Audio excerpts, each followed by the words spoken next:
The dawn in Jiho's village never felt like a beginning. It felt like a continuation of suffering. The rooster's call was weak, almost as if even the animals were exhausted by hunger. Jiho rose from the straw mat that served as his bed, his back stiff from years of labor. His wife Misuk stirred beside him, her face pale from malnutrition.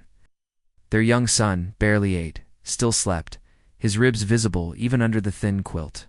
Jiho stepped outside into the biting cold, pulling on his patched coat. The fields stretched endlessly, barren soil that could barely grow corn stalks. Yet, the state demanded quotas higher than the land could provide. Most of what he harvested was seized by officials. What remained was never enough. Hunger gnawed at his family daily, a silent companion that shared every meal, every night's sleep. As he picked up his rusted hoe, he glanced toward the village road. 2 Korean soldiers were already patrolling, their rifles slung casually, their eyes sharp as knives.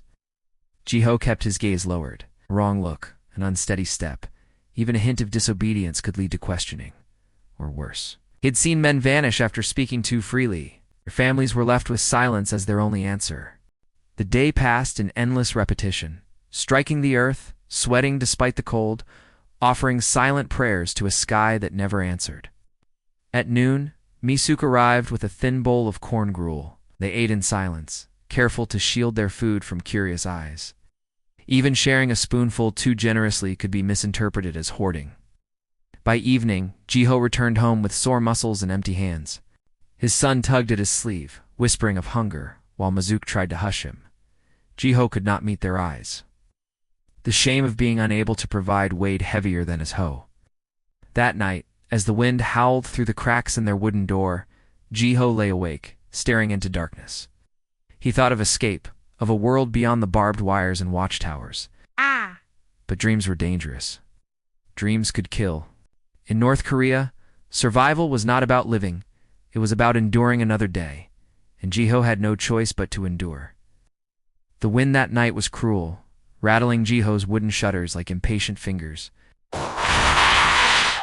Inside, the family huddled close to a fading fire, trying to steal whatever warmth it had left. Jiho was drifting into uneasy sleep when it came a knock at the door. It wasn't the knock of a neighbor. Neighbors didn't visit at midnight, not when Korean soldiers patrolled every road. Eager to punish gatherings they considered suspicious. This was desperate, urgent. Misuk's eyes widened in fear. Their son clutched her sleeve, whispering, "Appa, don't open it." But Jiho knew hesitation could be dangerous. If the knock belonged to a Korean soldier, delay might be read as defiance. With his heart pounding, he slid the wooden latch and opened the door. At first, he thought the figure before him was a ghost. A woman collapsed against the threshold, her face swollen, lips cracked, blood trailing from her brow. Her handbag was torn, caked with mud and dried blood. She looked beaten, half dead. Misuk gasped, but quickly moved to pull the woman inside. They laid her near the fire, her breath shallow, her eyes fluttering between consciousness and darkness.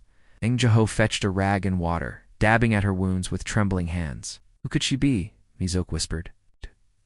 The woman stirred, whispering faint words. "Don't. Let them find me." Before sinking back into unconsciousness, Jiho's chest tightened. He knew the risk of harboring strangers. The regime treated it as treason.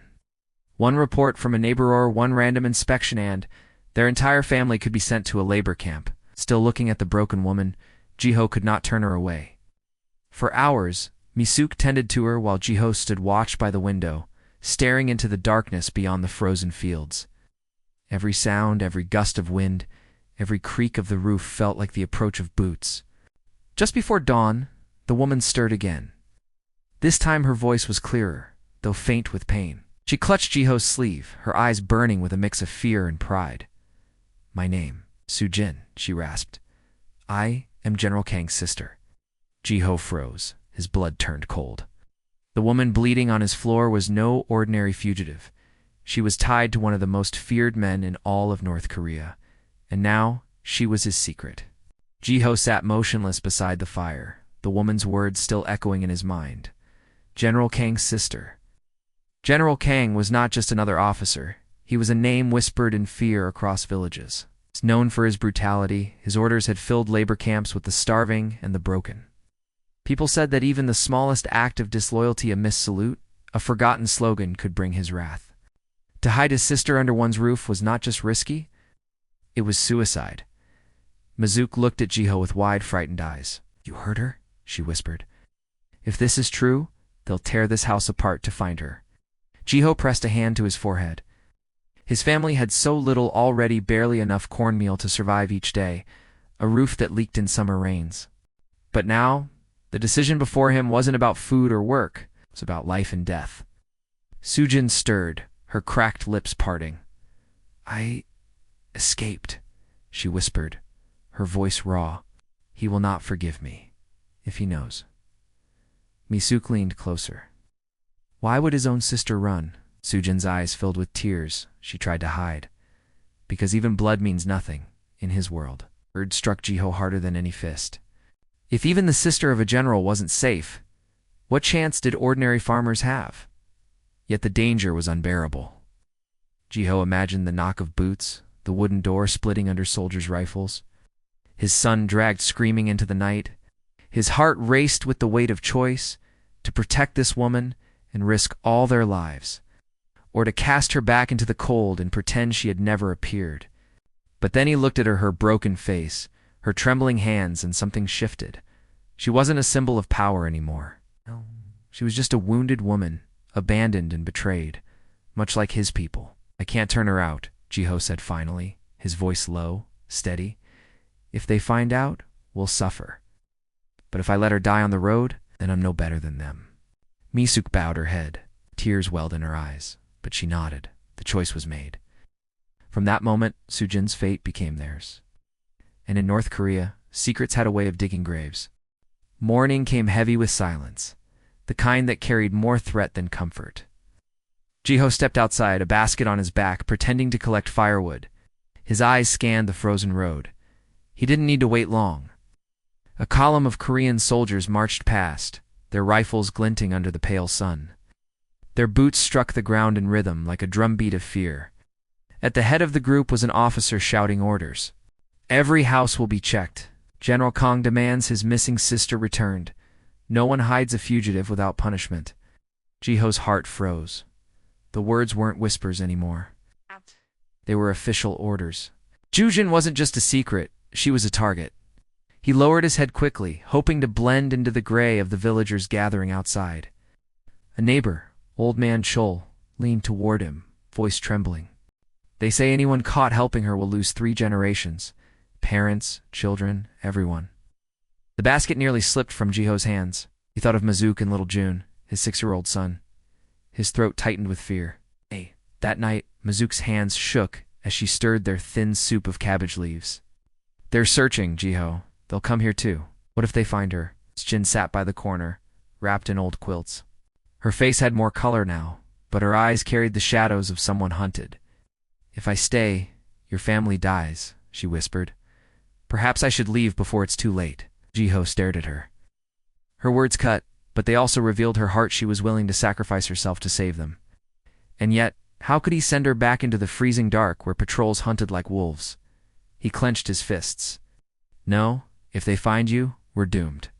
If they don't, we have a chance. We'll hide you." Outside, the pounding of boots echoed closer. Houses were being inspected one by one. Lantern light flickered through the village windows as soldiers searched for the missing woman. Jiho's family exchanged a look of silent terror. Their home was next. The knock came like a thunderclap 3, harsh pounds on the wooden door that rattled the hinges. Jiho froze mid-breath, his bowl of soup halfway to his lips. Mizuki's hand trembled so violently that the ladle slipped, spilling broth onto the dirt floor. "Open inspection," Korean soldier barked from outside. His voice carried the sharp tone of command used to obedience. Jiho swallowed his fear and forced his face into calmness. "Stay quiet," he whispered to Sujin, who was already slipping beneath the floorboards they had hastily prepared the night before.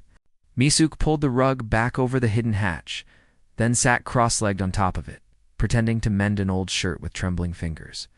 Jiho opened the door. 4 Korean soldiers stormed inside, rifles slung over their shoulders, boots muddy from the road. The officer in charge scanned the room with cold eyes. "You've heard the orders," he said flatly. "General Kang's sister has gone missing.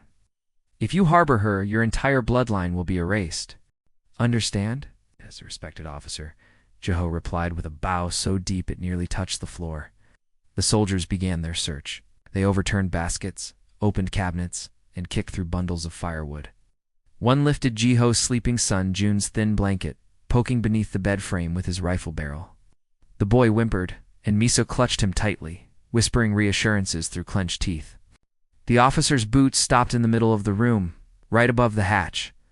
For a heartbeat, Jeho's lungs stopped working. The man tapped the floor with the butt of his rifle, listening. Jeho prayed silently, his palms sweating so much he feared they'd drip onto the dirt. At last, the officer smirked. "You live in filth. If she came here, she wouldn't last a night." He spat on the floor, signaling his men to leave. The soldiers exited, boots pounding into the distance. Only when silence returned did Misuk collapse, tears streaming down her face. Jeho opened the hatch, helping Sujin out. She was shaking, her lips pale. "You risked everything," she whispered, eyes shining with both gratitude and guilt. Jeho only nodded. But inside, he knew this was just the beginning. The net was closing, and it was only a matter of time before luck ran out. The night was colder than usual, a wind that cut through the thin walls of Jeho's home like icy knives. Inside, the family huddled together, whispering in low tones. The recent inspection had left them shaken. They knew Korean soldiers would not forget, and the search would only become more relentless. Jeho sat on the floor, staring at the flickering embers of the fire. Sujin sat across from him, rubbing her arms against the chill. "I cannot stay here," she whispered. "It is only a matter of time before they find me. Or you." Jeho's hands trembled as he clenched them into fists. He thought of his wife Misuk and their son Jun, both depending on him for protection. His chest ached with the weight of responsibility. "Then we leave," he said finally, "before they come back." Planning an escape in North Korea was almost unthinkable. The borders were patrolled by watchtowers, the roads crawling with Korean soldiers, dogs, and spies who would betray anyone for a scrap of reward. Yet staying meant almost certain death, through the slow starvation that had haunted their village for years. Jeho spread out a crude map of the region, marking patrol routes, rivers, and forests. "We can take the forest paths," he said. "It's risky, but it might hide us long enough to reach the border." Sujin shook her head. "And if we're caught, they will not hesitate. Even your son, he could be taken from you." Jeho pressed a hand to her shoulder. "I know the risk. But what choice do we have? We cannot live like this." Waiting for the next inspection, the next knock at the door. Misuk remained silent, her eyes distant as she imagined their journey. Her lips quivered as she thought of the dangers. Freezing rivers, patrols with rifles, hunger that could cripple them before the border. Yet a spark of hope ignited within her. Survival was no longer just enduring. It was moving forward. By dawn, they had agreed. Jeho would take the lead, guiding Sujin and his family through the treacherous paths beyond the village. Each step would be fraught with danger, every shadow a potential threat. But the fire of freedom burned brighter than fear, and Jeho knew that if they failed, they would be swallowed by the regime's iron grip forever. The forest beyond their home waited silently, as if aware that tonight, 3 lives would risk everything for hope. Night had fallen like a heavy curtain, smothering the village in darkness. Jeho adjusted the thin satchel on his back, checking that Sujin and his wife Misuk were close behind. Little Jun held tightly to his mother's hand, shivering with a mix of cold and fear. The forest loomed ahead, dark and silent, yet alive with the sounds of unseen creatures. Jeho's heart pounded as he stepped onto the frozen earth, each crunch of leaves underfoot echoing too loudly in the still night. Every shadow could conceal Korean soldiers. Every rustle of the wind could mask the sound of approaching patrols or alert them. Sujin stumbled on a route, and Jeho caught her arm gently. "Keep moving," he whispered.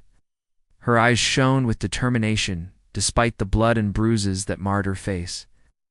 "I will survive this," she said, more to herself than to him. Hours passed as they wound through narrow paths and tangled underbrush. The moon offered little guidance, its light muted by clouds. Hunger gnawed at them. June whimpered softly for food, and Jiho handed him the last few dried corn kernels from his pocket. Each bite was tiny, barely enough to sustain, but enough to keep their hope alive. At one point, a distant shout froze them in place. Korean soldiers, no doubt alerted to unusual movement. Jiho pressed them to the ground, covering their heads with coats, hearts hammering. The shouts faded, but the warning lingered like smoke. They were being watched, hunted, tested. The night grew colder. Frost formed on branches and lashes, and Sujin's lips were blue. Jiho wrapped his coat around her and whispered, "We cannot stop. Stop. One step forward, always." By dawn, the forest thinned into a frozen riverbank. The ice glittered deceptively in the early light, a ribbon of potential escape but also danger. Crossing it meant exposure. Snipers could watch every footstep. Hunger could sap strength before they reached the other side. Yet beyond this ice lay freedom, or at least a chance at it. Jiho took a deep breath, gripping Sujin's hand tightly. "One step at a time," he whispered, his eyes scanning for the patrols. His family followed silently, hearts racing, each heartbeat a prayer. The frozen river awaited, a treacherous path that could carry them to hope or end everything. The frozen river stretched before them like a silver ribbon, smooth and glinting in the pale morning light. Jiho's breath formed clouds in the frigid air as he tested the ice with a cautious step. Each crack and groan echoed in his ears, a warning that one misstep could be fatal. Sujin and Misuk followed closely, with little June clinging to his mother's hand. The ice shivered beneath their weight, threatening to betray them at any moment. Every movement felt like a gamble against nature itself, and against the Korean soldiers they knew were hunting them. From the forest edge, Jiho thought he saw a flash of movement. Snipers, no doubt, scanning the river for any sign of escape. His heart froze, adrenaline surging through his veins. "Stay low," he whispered, keeping his voice barely audible over the wind. "Move quickly, but quietly." The ice creaked and moaned underfoot, and June let out a frightened whimper. Jiho crouched, pulling his son close. Sujin's fingers brushed against his sleeve, trembling but determined. They pressed forward, each step a careful negotiation with the frozen surface. Midway across, a distant bark echoed dogs, likely tracking them.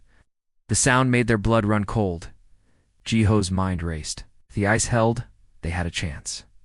If it broke, the current could sweep them into the river's icy death. Every heartbeat was a prayer. Finally, the far bank drew closer. Exhaustion clawed at their muscles, and the cold threatened to sap their strength completely. Jiho lifted June and handed him to Sujin. "Almost there," he urged. "We can do this." The last few steps were agony. The ice groaned violently beneath them, a warning from nature itself. But finally they reached the far shore. Collapsing onto the snow, gasping for breath, they looked back at the river they had crossed. It had been a bridge of survival, a passage between oppression and hope. Jiho held his family close, tears freezing on their cheeks. The threat of Korean soldiers was still real, but for a fleeting moment, they had outsmarted fate. Freedom, fragile and uncertain, glimmered before them like the rising sun. For the first time in weeks, Jiho allowed himself to hope. They were alive, together, and for now, that was enough. The forest on the far side of the river offered them a momentary shield. Trees loomed tall and thick, their branches dusted with frost, creating a maze of shadows that hid Jiho and his family from prying eyes. Their breaths came in sharp gasps, lungs burning from the cold and the terror of the crossing. Jiho lowered them into a small hollow between two fallen trees, draping his coat over them. Sujin shivered violently, and June clung to his mother, teeth chattering. "We need to keep moving," Jiho whispered, voice hoarse. "But we can't go far today." Hours passed as they huddled together, listening to the wind whisper through the branches. Every snap of a twig, every distant rustle made their hearts leap. Korean soldiers were still out there patrolling, searching, and waiting for the slightest sign of them. Jiho's mind raced, thinking of what they might do if discovered. Capture, interrogation, starvation, worse. Sujin finally spoke, her voice trembling. "I never imagined freedom could be so terrifying." Jiho held her hand tightly. "It's not the freedom itself that scares us," he replied. It's the choice to survive when everything wants to break us. Misuk pressed her forehead against June's hair. At least for now, we are safe.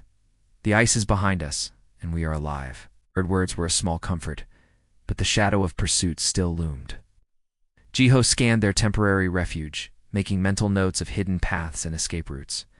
We'll rest until dusk, he whispered. Then we move again, slowly. We have to reach the next village, find food, find people we can trust. Sujin nodded, wrapping her arms around herself. Her body was stiff, her mind exhausted, yet determination gleamed in her eyes. Despite the constant threat, hope had not abandoned her entirely. That night they huddled close, sharing warmth and whispers of what life might be like once the threat of Korean soldiers faded.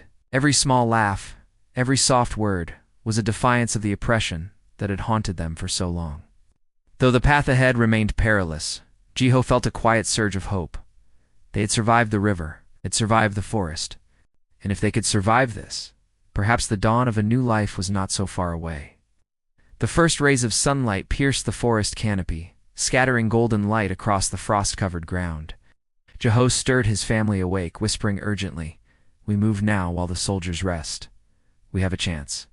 Sujin and Misuk gathered June close, their bodies stiff but resolute. The cold was biting, but a new energy surged through them, an instinctive drive toward life, toward freedom. Every step forward was an act of defiance against the oppression that had haunted their days in North Korea. They navigated through the maze of trees, careful to avoid open paths where Korean soldiers might patrol.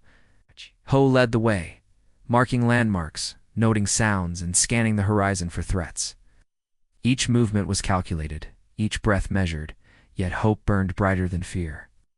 By midday, they stumbled upon a small abandoned hut, its walls weathered but offering shelter.